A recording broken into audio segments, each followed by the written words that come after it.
skills in this extreme situation. I'm Julie. I'm 6'4", strong-willed, and tower over most people. But my height can sometimes intimidate men. I've been teaching survival skills for the past 5 years, and my specialties are wildlife tracking. We've got heron tracks right here. Building shelters, building fire primitively. So knowing that, I feel pretty confident that I should be able to survive.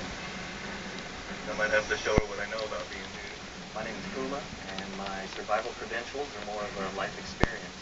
About 20 years ago, I was in the backcountry snowboarding with a friend of mine.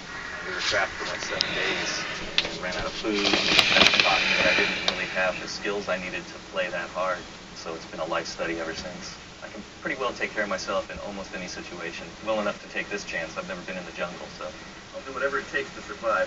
I'm a bit of a badass, I guess.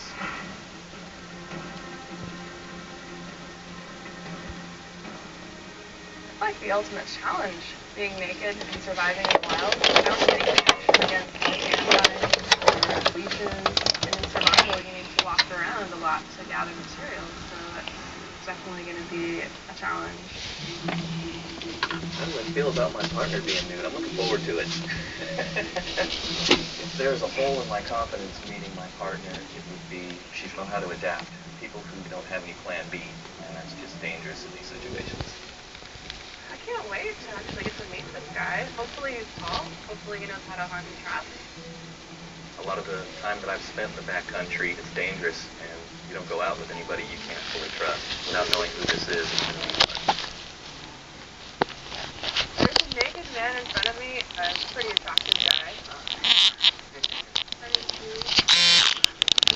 I like his hair, and I'm actually kind of nervous. I'm like, I'm I'm a bit of a mountain man.